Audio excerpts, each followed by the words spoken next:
Parlons de la trace du serpent sur le rocher. Quelle est cette trace que le serpent peut laisser sur le rocher? Parce que voyant déjà le serpent lorsqu'il passe sur un rocher, noir sur blanc, il n'y a pas une trace à la manière des hommes que le serpent peut laisser déjà sur un rocher. Parce que le rocher, c'est une matière ou une subsistance qui est dure, rocailleuse, vraiment très dure, ne pouvant pas laisser le serpent pouvoir tracer sur ces rochers. Alors, nous devons nous poser la question de savoir alors quelle est cette trace que le serpent va laisser sur le rocher. Et alors, pour répondre à cette question que nous pose la Bible, nous allons commencer par nous questionner. C'est quoi le serpent? Le rocher en question, qui est-il?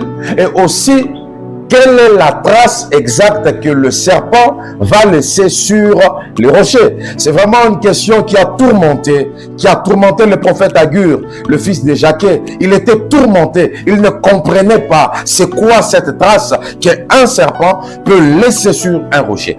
Alors, de prime abord, nous devons maintenant comprendre que selon le Saintes Écritures, le serpent n'est pas considéré seulement comme le diable ou le serpent ancien. Parce que la plupart d'hommes de Dieu, la plupart des prédicateurs de la parole de Dieu, pensent seulement que le serpent est le type du diable. Ils pensent seulement que le serpent est le type du mal. Mais je suis venu dire à quelqu'un aujourd'hui que non, le Seigneur Dieu s'identifie aussi à la nature. Voilà pourquoi l'apôtre Paul est en train de nous dire que la nature elle-même ne vous enseigne-t-elle pas? C'est ainsi que lorsque nous interrogeons la nature peut nous apporter un enseignement qui sera potable ou agréable pour l'édification de l'Église, l'édification des enfants de Dieu. Et lorsque nous retournons dans l'ancienne alliance, vous allez comprendre avec moi que les enfants d'Israël ayant péché contre l'Éternel Dieu, le Seigneur a envoyé des serpents embryons qui ont mordu ces derniers, mais pour que ces enfants d'Israël qui avaient été mordus par le serpent aient la vie sauve, vous allez voir que Moïse, Dieu dit à Moïse, fais-toi un serpent de rein. Et quiconque aura le regard figé sur le serpent des reins, il ne mourra pas, mais il vivra. Il aura la vie sauve. Nous comprenons là que l'ancienne alliance n'était rien d'autre que le bégaiement. En d'autres termes, l'ancienne alliance n'était rien d'autre que l'image de choses à venir. Donc, la réalité de l'ancienne alliance se trouve dans la personne de Jésus-Christ. C'est là que la Bible peut dire dans les livres d'Hébreux, c'est Jésus qui parle. Il dit que dans les rouleaux du livre, il est question de moi. Là, nous comprenons que les serpents que Moïse avait élevés afin que le peuple qui était mordu, le peuple qui devait mourir, puisse être sauvé, n'est rien d'autre que Jésus-Christ qui doit être élevé pendant ces temps. Voilà pourquoi la Bible déclare que de la même manière que Moïse éleva les serpents des reins dans le désert, tel sera élevé le Fils de l'homme. Là, nous comprenons que Jésus peut aussi prendre l'image du serpent qui a la capacité de laisser une trace sur le rocher. C'est ainsi que lorsque nous regardons le patriarche Moïse, Dieu lui pose la question, mais qu'as-tu? Moïse dit à l'Éternel Dieu, mais je n'ai qu'un bâton. Dieu dit à Moïse, jette les bâtons que tu as de tes mains. Et lorsque Moïse jette les bâtons à terre, les bâtons se transforment et deviennent un serpent. Ça peut paraître comme une histoire, mais ce n'est pas une histoire, mais ce sont des bégaiements de l'Éternel. C'est Dieu qui voulait enseigner à l'humanité la pensée qu'il devait faire.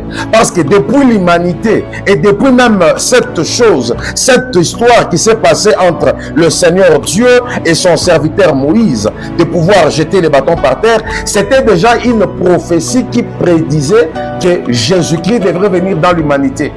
Quelqu'un peut me poser la question, mais comment cela se fait-il? Je vais te dire quelque chose. Le main de Moïse n'est rien d'autre que la main de Dieu. Le main de Moïse, c'est l'éternité. Et Jésus-Christ était tout ce temps à l'éternité. Mais pour sauver l'humanité, parce que la terre n'est rien d'autre que le type du monde. Il n'est rien d'autre que le type de l'humanité qui avait besoin d'un sauveur.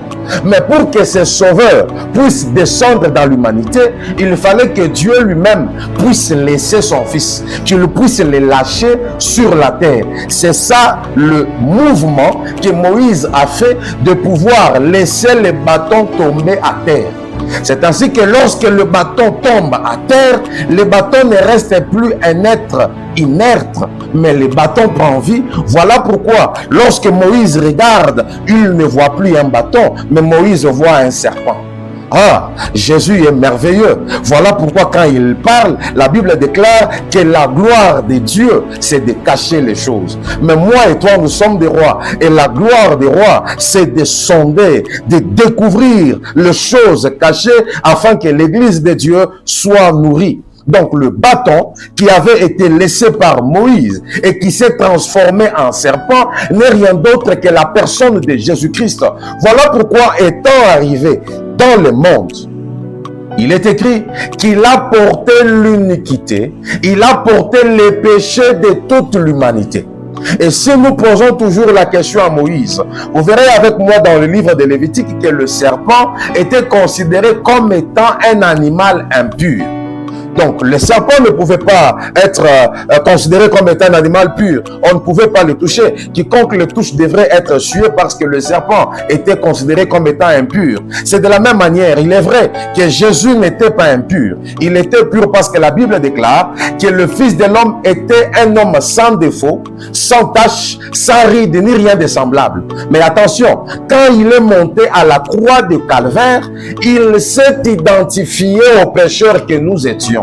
Voilà pourquoi il est écrit que tout le péché, le péché de toute l'humanité, toute notre impureté, le châtiment qui donne la mort est tombé sur la personne de Jésus-Christ. Donc il a transporté sur lui nos péchés, et quand nous l'avons regardé comme étant impur.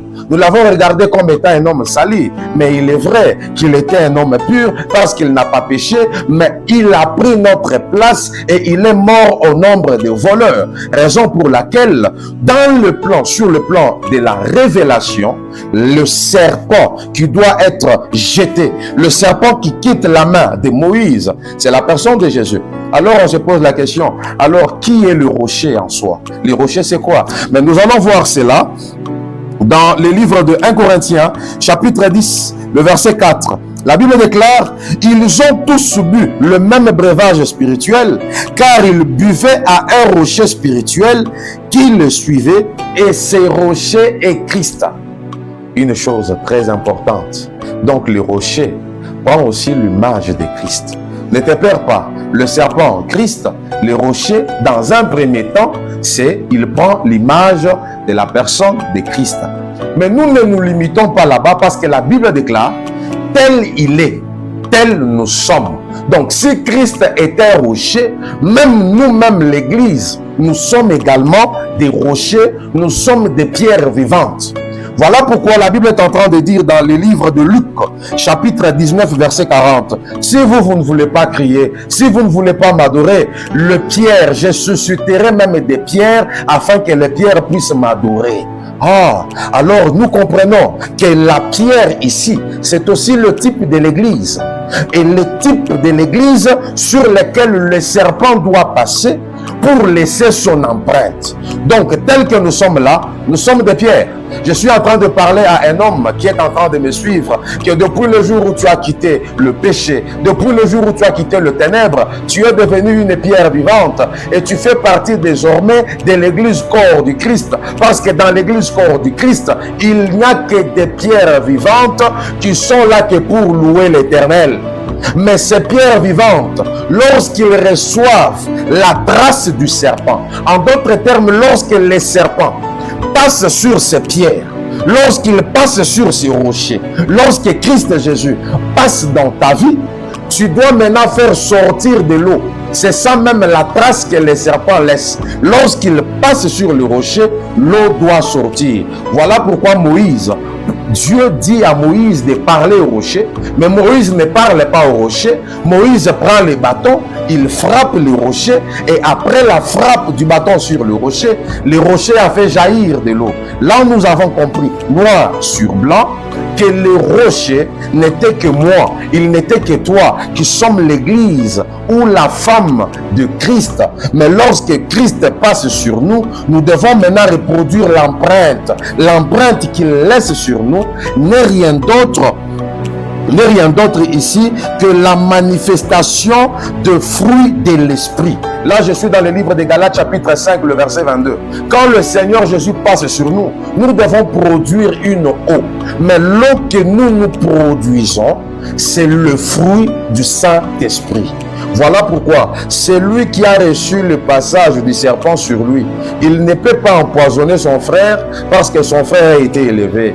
Il ne peut pas faire du mal à son prochain parce que son prochain, Dieu l'a béni. Mais celui qui a reçu la trace de Christ sur lui, il vit dans l'amour parce que l'amour, c'est le fruit du Saint-Esprit. Alors toi qui es en train de me suivre, mon frère, ma soeur, partout où tu te trouves, laisse que le Seigneur Jésus-Christ, qui est le véritable serpent de Ran, puisse passer sur toi afin que lorsqu'il passera de son passage, que tu puisses produire l'eau, une eau nouvelle, une eau pure qui n'est rien d'autre que le fruit du Saint-Esprit. Tu dois produire le fruit du Saint-Esprit. Tu es pasteur, tu es évangéliste, tu es apôtre, tu es intercesseur, tu es chantre. Nous devons voir réellement qu'un jour le serpent est déjà passé sur toi, parce que je ne peux pas servir le Seigneur. Tu ne peux pas non plus servir le Seigneur si le serpent n'a jamais passé sur toi et si sur toi tu ne portes pas la marque